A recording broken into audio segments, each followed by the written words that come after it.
Hey everybody, good evening. It's Chris here with your Saturday night thingy. I'm coming to you not from the media tower here at First United Methodist Church. That would be right through that window. I'm actually coming to you from the roof. See right here is the top of the skylight over the gathering place right here. And if we come over here, there's Lincoln School across the street. There's our parking lot, Clay Street, 7th Street. And if we rush over here to the other side, up this ladder,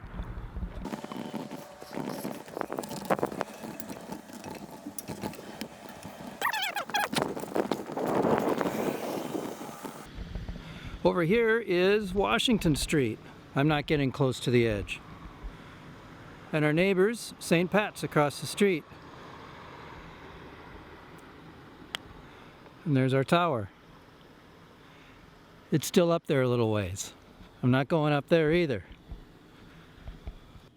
So because I'm up here on the roof, I have to have my notes here on paper instead of reading them off the screen like I can down in the theater. So this is a little awkward for me to be up here. But there's a passage in the Gospel of Matthew that talks about shouting from the rooftops.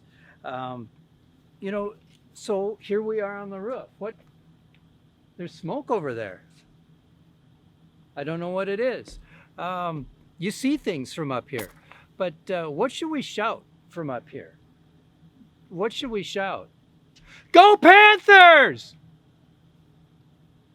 I miss football on Saturday afternoons. Panther football. I could shout that. I could shout something like, rhubarb is disgusting!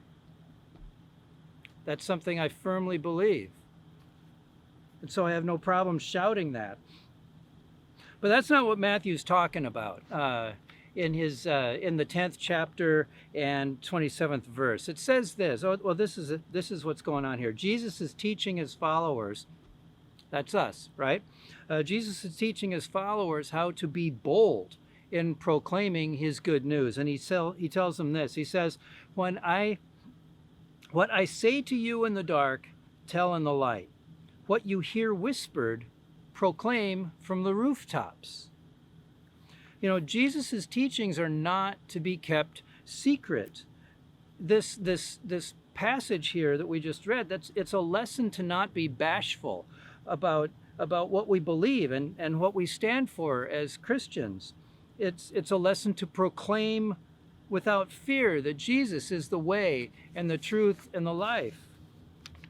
Now, we're each different people with different strengths and different weaknesses. So the way we handle that proclamation, each of us, is going to be slightly different, isn't it? This past week, though, I had the opportunity to talk to David Urson because he was our featured guest on Fusion Tonight on our talk show. So you can go back and you can watch that. It was posted Wednesday night here on Facebook if you haven't seen it yet. Some of you old timers here at First UMC, you'll remember David Urson as a kid. Right? His dad, Bruce, was our senior pastor like 20 years ago. My mom was one of his teachers right over there at Lincoln School. And in fact, it was the other Lincoln School, not the new one. And a lot of us remember David as a teenager playing basketball in Scott Hall, which is right down there. But my talk with David was a highlight for me of this week because of who he has become since he left Cedar Falls and what he's become since he left Cedar Falls.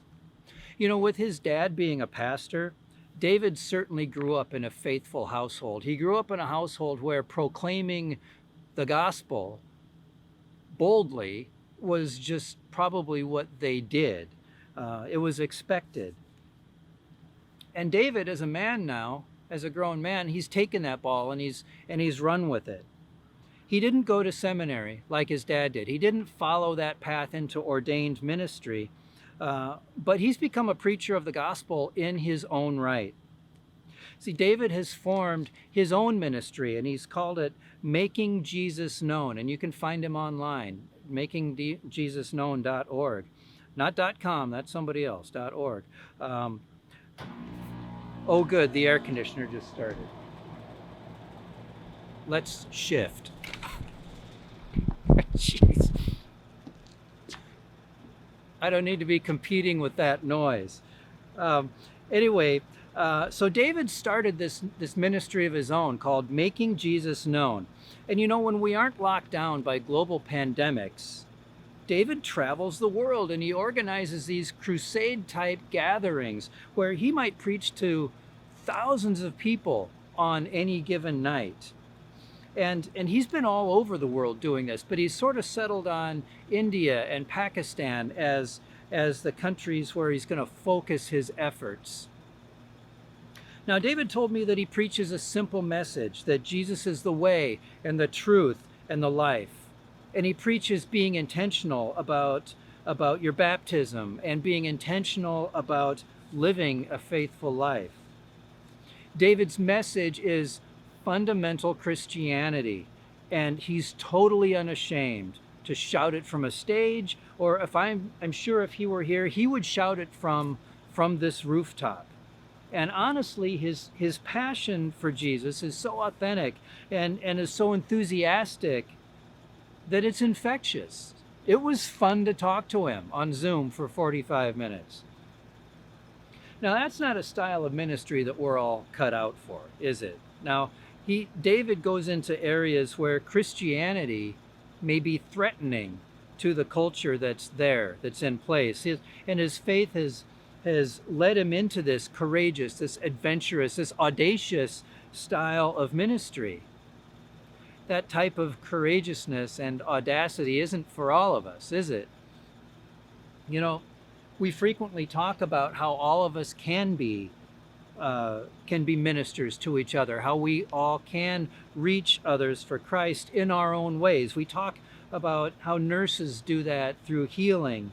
We talk about how parents do that for their children, how caregivers do that for their loved ones, how listening to friends can be a way of sharing Jesus, and guidance that we give as mentors to young people.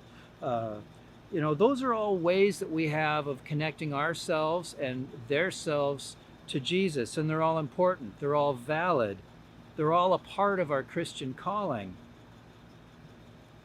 But I have to tell you, there's something really inspiring and fun about meeting someone who will actually shout their message, who will actually proclaim their faith unashamedly, boldly from the rooftop.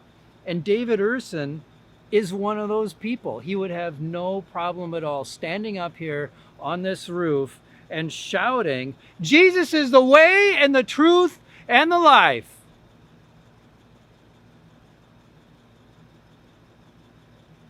I've never done that before on a rooftop. It's a little bit weird, but it feels kind of good too. And you know what? I'll tell you what, if there's something that you want to shout from a rooftop, come see me at church and I can make it happen for you. Anyway, that's what I have for you up here on the roof tonight. But hey, before we go, I want to call your attention to one other thing. The Bite-Sized Bible Study was posted on our Facebook page and on Instagram just yesterday. So if you haven't seen it, just scroll back a day and you'll find it. There's a question there that I want you to think about and leave an answer to. Think about it and leave an answer. Not here, not in this video. Go back to the Bite-Sized Bible Study that was left on Facebook on Friday night, just 24 hours ago. The question is this: even though life might be more complicated for you now, what benefit has going through the tough times of this year brought you? So think about that question. Go back to Bite-Sized Bible Study post on Friday night and leave an answer in the comments. And that's all I've got for you tonight. I'll see you tomorrow morning on the live stream. 8:30 and 10 o'clock, Pastor Matt is going to be concluding our Hope for Hard Times series. Aaron and Nancy will have some special music, and don't forget that there's a special, well, not special, it's our regular kids Facebook message at 9:35. That goes live here on Facebook. And so, anyway, until then, I hope you have a great Saturday night.